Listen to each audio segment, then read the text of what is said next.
Joining me now is Daniel Levy, president of the U.S. Middle East Project and former senior advisor to Israeli Prime Minister Ehud Barak. Daniel, what are the implications if Israel goes forward with this ground invasion? One can only imagine it gets worse from the humanitarian point of view and also from the public relations point of view. One can imagine it gets worse, but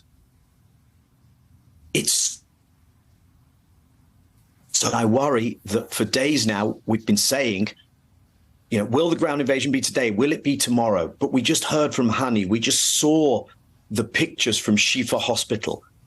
Over 6,000 dead. We think 2,700 of those are children. We have to stop this now. The ground invasion is almost a distraction at this stage. Yes, escalatory.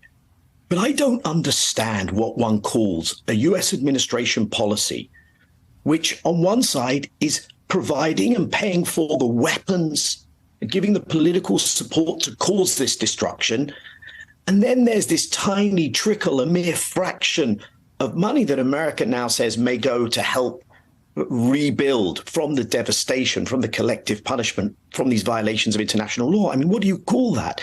Is that confusion? Is it political cowardice? Is it deep moral corrosion? Or is it Washington politics as usual when it comes to the different value Palestinian and Israeli lives are held to? Because that's what got us here in the first place. And of course, it won't bring security for Palestinians, but it also won't bring security for Israelis. And it certainly won't bring credit or credibility for America internationally. And very last word to you, Daniel, because there are also hostages who are now living in Gaza, for all intents and purposes, trapped there as well. They're from multiple different countries. There's a story in the BBC about one family from Tanzania who's looking for their family. There are people from Thailand. They're from all over the world. What are the implications if some of those people start to also die in airstrikes?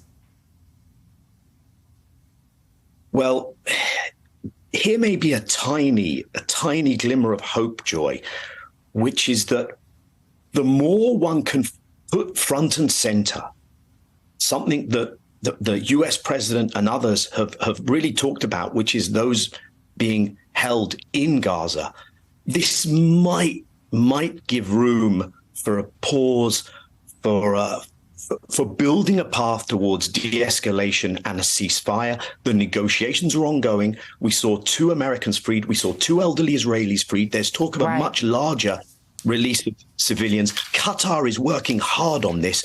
Right. If there's a chance, you can shift the public conversation, get a ceasefire, get those people out, and let Palestinians in Gaza live. Yeah. Daniel Levy and Hani Almadoun, we will be thinking of your family and praying for your family, sir. Thank you both for being here. I'll be right back.